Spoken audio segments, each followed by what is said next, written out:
1장 18절에서 23절 말씀입니다.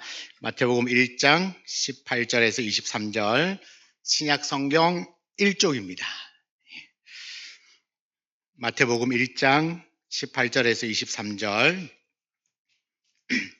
우리 함께 한번 합독하도록 하겠습니다. 예수 그리스도의 나심은 이러하니라. 그의 어머니 마리아가 요셉과 약혼하고 동거하기 전에 성령으로 잉태된 것이 나타났더니 그의 남편 요셉은 의로운 사람이라 그를 드러내지 아니하고 가만히 끊고자 하여 이 일을 생각할 때에 주의 사자가 현몽하여 이르되 다윗의 자손 요셉아, 내 아내 마리아 데려오기를 무서워하지 말라. 그에게 잉태된 자는 성령으로 된 것이니라. 아들을 낳으리니 이름을 예수라 하라. 이는 그가 자기 백성을 그들의 죄에서 구원할 자이심이라 하니라. 이 모든 일이 된 것은 주께서 선지자로 하신 말씀을 이루려 하심이니 이르시되 보라, 처녀가 잉태하여 아들을 낳을 것이요 그 이름은 임마누엘이라 하니라 하셨으니 이를 번역한즉 하나님이 우리와 함께 계시다 함이라. 아멘. 아멘. 제가 오늘 일부러 일찍 올라와서 함께 찬양하려고 왔는데 그때부터 시작해서 한 30분을 계속 성탄 찬양을 하니까 너무 좋네요. 여러분은 힘들지 모르겠지만 너무 좋네요. 야, 이렇게 설교가 되어지기 전까지 계속 찬양만 울려 펴지는 걸 보니까 너무너무 기쁘고 감사한 것 같아요. 우리 한 번 더 하나님께 감사의 박수 한번 드리겠습니다.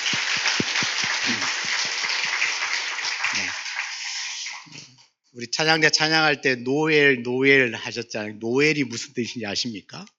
노엘 하는데 무슨 뜻인지 아시는 분? 손 안 드셔도 됩니다. 다 아는 걸로 알고. 여러분, 노엘은 구주가 태어나셨습니다. 그리스도가 태어나셨습니다. 그런 뜻입니다. 그 찬양 가사의 뒤에 보면 왕이 나셨다. 이스라엘 왕이 나셨도다. 이스라엘 왕 구주 그리스도가 나셨습니다의 프랑스 말입니다. 노엘. 오늘 2개 국어를 들으셨습니다. 프랑스 왕이 나셨습니다. 그리스도가 나셨습니다. 그런 의미로 노엘입니다. 노엘. 옆에 분에게 노엘. 네. 이게 선포하는 겁니다. 선포, 노엘. 네. 선포하는 겁니다. 노엘. 그리스도가 왕이 나셨습니다. 그렇게 선포하기 기니까 그냥 노엘. 그렇게 축복하셔도 우리에게 큰 기쁨이 있을 줄 믿습니다. 이름에 담긴 복음이란 제목으로 말씀을 함께 나누죠. 여러분, 우리는 누군가 이름을 지을 때 아주 신중하게 짓습니다. 그리고 단순한 그 이름은 호칭도 되지만 그 사람의 정체성, 관계, 또 기대 그런 것들을 담고 있습니다. 그래서 부모는 자녀의 이름을 지을 때 아주 고민을 많이 합니다.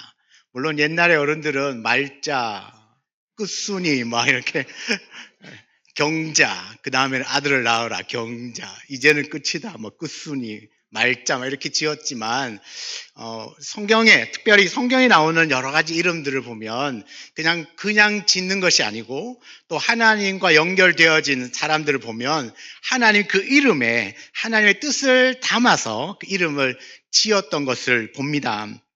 그 아이가 어떤 삶을 살기를 원하는지 아니면 어떤 사람이 되기를 바라는지 그런 간절한 마음을 담아서 그 아이의 이름을 짓습니다.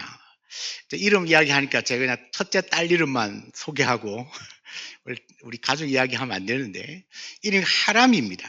클 하자에 감람나무 람자입니다. 이 아이를 임신하고 낳을 때까지 제가 기도하면서 이 딸이 어떻게 자랐으면 좋겠는가.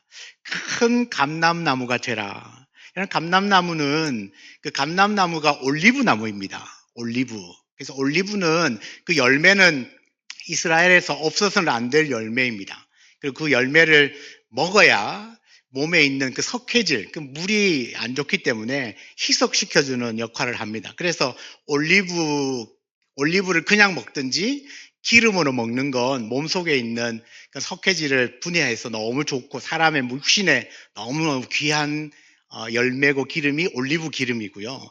그리고 그 올리브가요, 어디에 또 쓰이냐 하면 올리브 기름이 하나님의 성전에 불을 밝힐 때 기름으로 씁니다. 성전에 불을 밝히는 기름으로도 이 감람나무 유가 쓰입니다. 그래서 사람에게도 큰 유익이 되는 사람, 하나님께도 크게 쓰임받는 사람.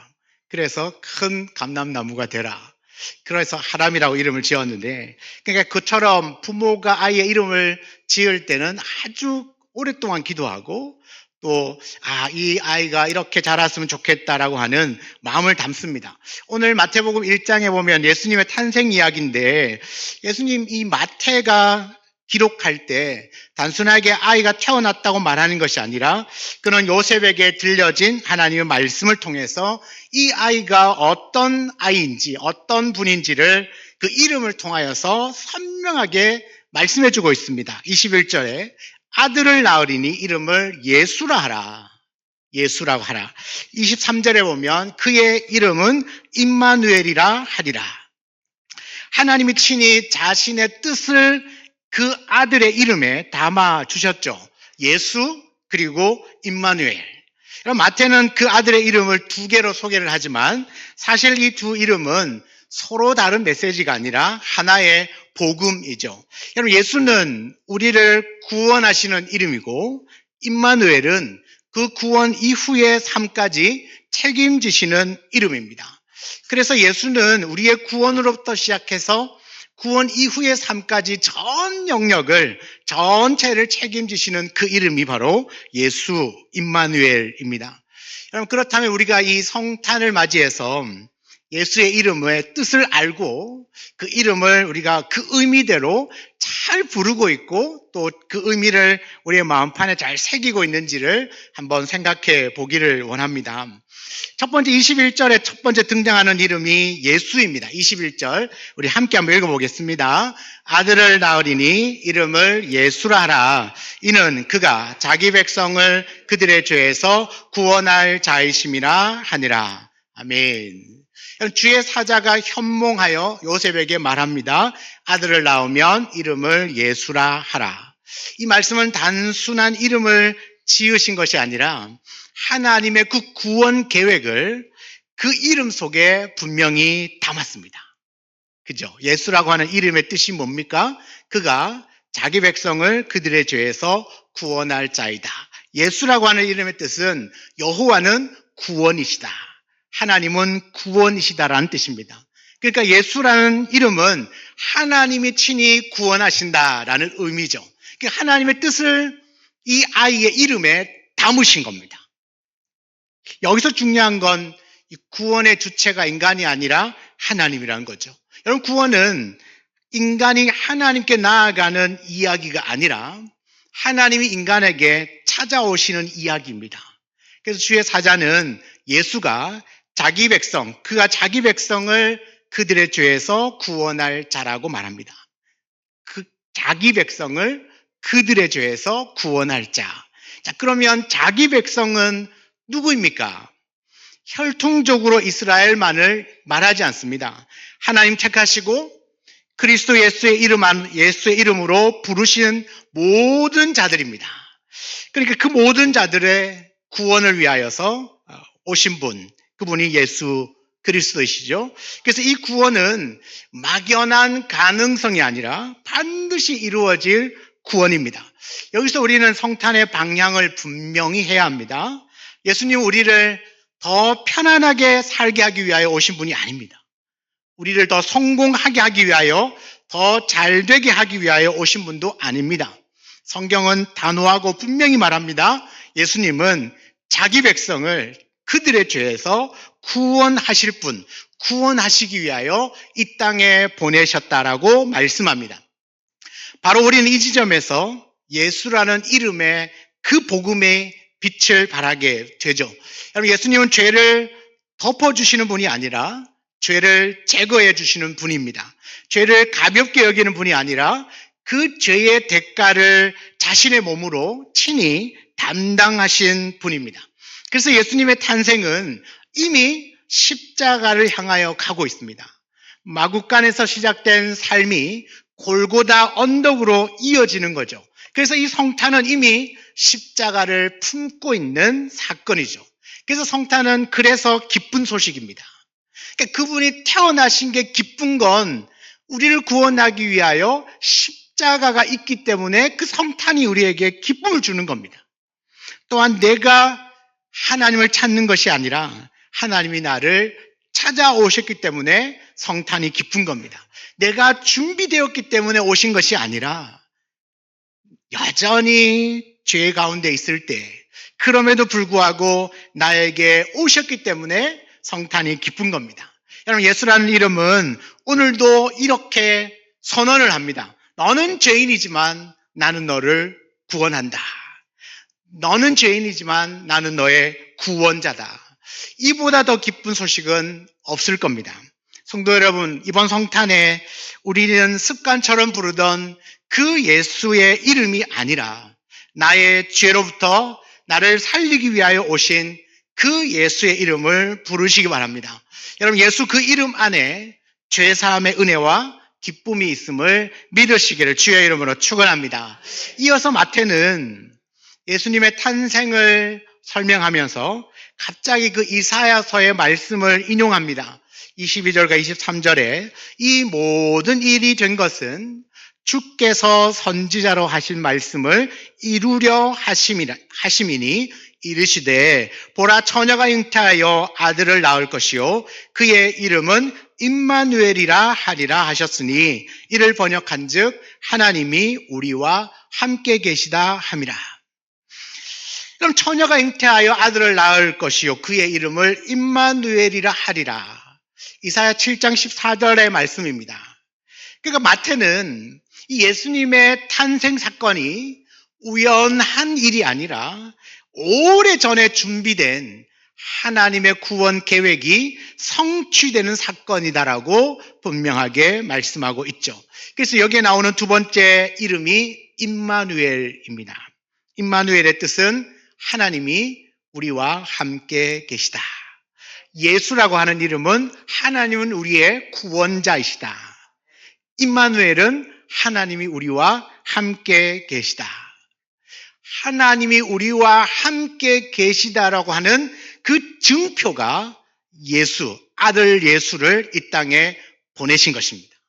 여러분, 거룩하고 의로우신 하나님이 죄인인 우리와 함께하기 위하여서 인간이 되셔서 이 땅에 오신 것입니다. 하나님이 사람이 되셔서 이 땅에 오신 겁니다. 이것이 얼마나 대단한 일인지 아십니까? 구약의 이스라엘 백성들을 한번 생각해 보겠습니다. 여러분, 구약의 이스라엘 백성들은 늘 하나님이 우리와 함께 계시는가를 질문했어요. 광야에서는 구름 기둥과 불 기둥이 보였습니다. 하나님이 함께 하신다라고 하는 상징적인 눈으로 볼 수 있는 구름 기둥과 불 기둥이 눈앞에 보입니다. 그리고 성전에는요, 하나님의 영광의 임재를 상징하는 구름이 빽빽하게 그 성전을 뒤덮었습니다. 그런데도 이스라엘 백성들은 두려워했습니다. 왜냐하면요, 죄 때문에, 죄로 인하여서 하나님과의 거리가 생겼기 때문에. 하나님도 구약 성경에 보면 끊임없이 하는 이야기가 가까이 오지 마라 그럽니다. 가까이 오지 마라. 그리고 나에게 가까이 오려면 이런 제사를 드려야 한다. 끊임없이 말합니다. 왜요? 이 죄로 인하여서 하나님이 분명히 우리와 같이 있다고 말씀은 하시는데 정말 하나님이 나와 함께하고 있는지에 대하여서는 늘 두려운 마음으로 하나님 앞에 섰다는 거죠. 왜냐하면 거룩하신 하나님께 우리 죄인된 인간이 어떻게 나아갈 수 있습니까? 바로 그 죄인된 인간 사이에 하나님과 우리 사이에는 간극이 있었어요. 넘어설 수 없는 간극. 넘어설 수 없는 간극이 있었는데 성탄이 뭐냐 하면 그 간극을 하나님 스스로 건너오신 사건입니다. 인간은 죄가 있어서 하나님께 가까이 갈 수가 없어요. 하나님은 구름 기둥, 불 기둥, 성전의 빽빽한 구름 가운데 임재하셨지만 가까이 다가갈 수 없는, 그래서 언제나 두려움을 주는 그런 상태였는데 성탄은 뭐냐? 하나님이 사람이 되셔서 이 땅에 오시는 이 놀라운 사건은 하나님 스스로가 그 간극을 넘어오신 거죠. 임마누엘은요, 하나님이 인간의 자리로 내려오셨다는 뜻입니다.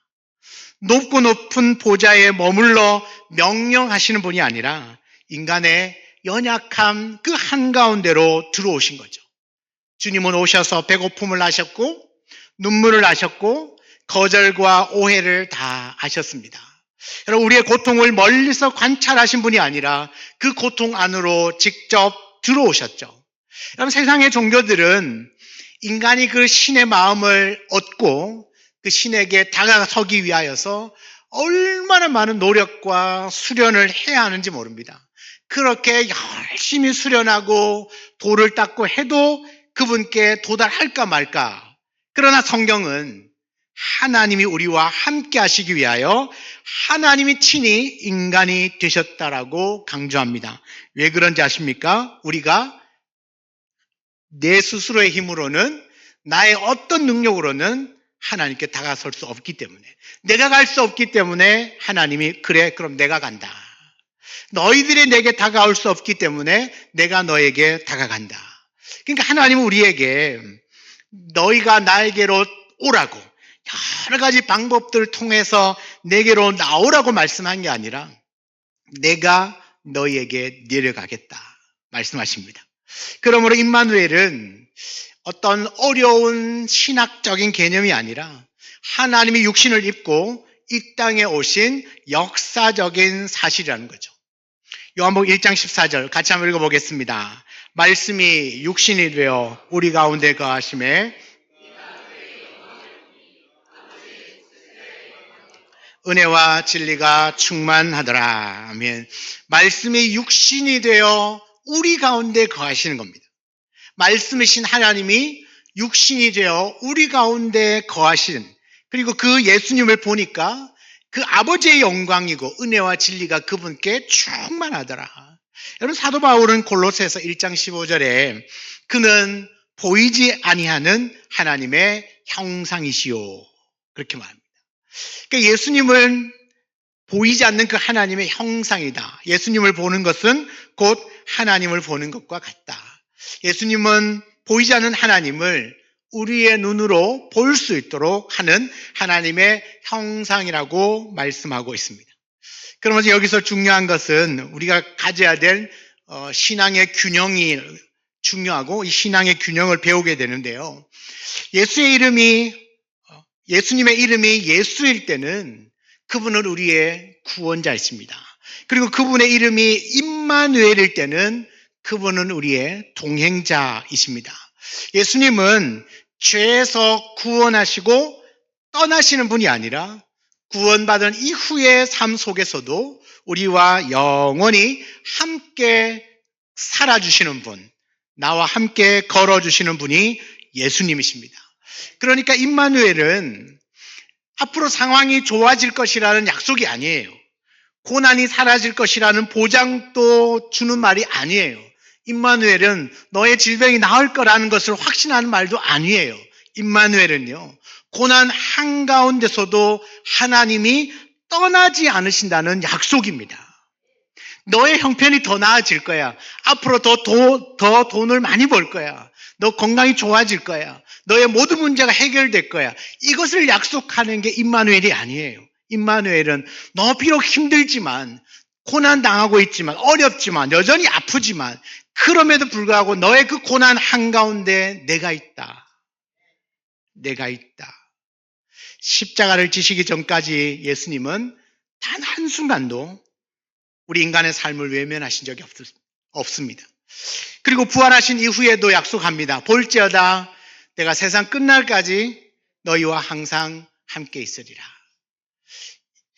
여러분, 심지어는 부활하신 예수님이 육신으로 하늘로 올라가셨죠. 승천하시고 난 이후에 성령을 보내셔서 오늘도 우리와 함께 하고 계심을 믿으시기 바랍니다. 이 임마누엘은 예수님 그 말씀 하나로 성취가 되어질 뿐만 아니라 예수님은 그 임마누엘을 지키시기 위하여서 그분은 하늘로 떠나셨지만 성령을 보내심으로 영원토록 우리와 함께 계시다라고 하는, 하나님이 우리와 함께하고 계심을 성령을 통하여 확신시켜 주셨고 완벽하게 이루어 주셨습니다.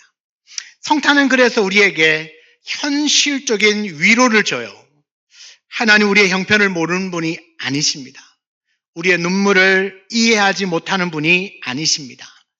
임마누엘이신 예수님은 오늘도 우리의 가정에, 우리의 일터에, 나의 삶에, 그 상처 입은 마음에 함께 하십니다. 우리가 느끼지 못해도, 때로는 우리가 흔들려도 하나님은 신실하게 우리와 함께 하시는 줄 믿으시기 바랍니다. 그러므로 우리의 삶 속에는 여전히 함께 하시는 임마누엘의 예수님, 그 임마누엘의 예수님과 함께 살아가는 저와 여러분이란 사실을 한순간도 잊지 마시기를 축복합니다. 여러분은 임마누엘의 예수님과 지금도 함께 살고 계시고 앞으로도 함께 살아가는 삶이 될 줄 믿습니다. 그러니까 하나님과 함께 살아가는 거예요. 저는 기도할 때 하나님 나와 함께 살아주십시오. 나와 동행하여 주십시오. 동행도 참 좋은 말인데 저는 함께 살아달라는 말이 더 좋더라고요. 그 예수님, 하나님 나와 좀 함께 살아주십시오. 여러분, 내가 호흡하고 있는데 주님과 함께 호흡하고 있음을 믿으시기 바랍니다.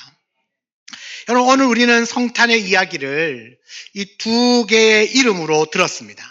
하나는 예수입니다. 예수. 그 이름은 우리를 죄에서 구원하시는 하나님의 마음이고 결단입니다. 내가 너를 너의 죄에서 구원하기를 원한다. 그것이 예수의 이름입니다. 임마누엘은 그 이름은 구원하신 하나님이 우리 곁을 떠나지 않겠다는 약속입니다. 내가 너와 함께 살겠다는 약속, 그것이 임마누엘입니다. 여러분, 성탄은 해마다 찾아옵니다. 그 성탄 앞에서, 그리고 이 성탄을 맞이할 때마다 우리는 예수의 이름 앞에 날마다 서게 될 겁니다. 오늘 2025년의 이 성탄절, 이 아침에 우리가 다시 한번 마음에 새겨야 될 그 이름은 예수 임마누엘입니다. 예수라는 그 이름을 부르면서도 우리가 여전히 그 죄에 묶여 있다면 우리는 진짜 성탄을 놓치고 사는 겁니다. 예수님이 이 땅에 오셔서 십자가를 통하여 우리를 죄와 사망으로부터 자유케 주었음에도 불구하고 여전히 그 죄에 묶여 있다면 여러분, 그 성탄은 기쁜 성탄이 아닌 것이죠. 우리가 임마누엘이라고 고백하면서도 마치 하나님이 나와 함께 하지 않는 것처럼 여기신다면 그 성탄도 또한 기쁜 성탄이 될 수 없을 겁니다. 여러분, 우리에게 기쁜 성탄이라는 것은 나의 모든 죄로부터, 그 죄로부터 구원하여 주실 그 예수, 나와 지금도 함께 하시고 영원히 나와 살아주시는 임마누엘의 예수가 이 땅에 오셨는데 누구를 위하여 오셨습니까? 나를 위하여서 오셨다. 이 세상을 위하여 오셨다는 거죠. 이 땅에 오셔서 나의 구원자가 되어주시고 나의 임마누엘이 되어주셨다는 겁니다. 그러니 우리가 부르는 이 이름, 예수 임마누엘이라고 하는 이 두 이름은 절대 가볍게 부를 수 있는 이름이 아닌 것이죠. 여러분, 오늘 우리가 서 있는 이 자리, 여전히 해결되지 않는 문제가 있을 수 있습니다. 고통과 어려움이 있을 수 있습니다. 여전히 내 마음을 짓누르고 있는 내 마음을 아프게 하고 무겁게 만드는 여러 가지 일들이 있을 수 있습니다. 그런데 기억하십시오. 나만 그런 고통 가운데, 어려움 가운데 있는 것이 아니라 나를 그냥 가만히 너 힘들겠네, 멀리서 쳐다보시는 하나님이 아니라 나의 인생 한가운데 들어오셔요. 내 고통의 한가운데 들어오셔서 약속합니다. 내 너를 구원한다. 내가 너와 함께한다. 그것이 바로 우리에게 주는 성탄의 기쁨입니다. 여러분, 구원의 이름 예수, 우리와 함께 하시는 임마누엘의 예수, 한번 읽어보겠습니다. 구원의 이름 예수, 우리와 함께 하시는 임마누엘의 예수. 여러분, 올 한 해 이 성탄을 통하여서 이 구원의 이름 예수, 나와 함께 하시는 임마누엘의 예수, 여러분, 이 이름을 믿음으로 받아들이시기 바랍니다. 그리고 이것이 우리의 신앙이 되고 우리의 삶이 되기를 원합니다. 우리가 이 구원의 예수, 임마누엘의 예수를 굳게 붙들기만 하면 우리의 신앙은 다시 살아나게 될 것이고 복음으로 새로워질 것입니다. 우리의 구원과 우리와 임마누엘 하시기 위하여 이 땅에 오신 그 예수님으로 인하여서 기쁨과 감사로 충만한 올 성탄이 되시고 우리의 일상의 삶이 되시기를 주의 이름으로 축원합니다. 같이 한번 주신 말씀을 붙들고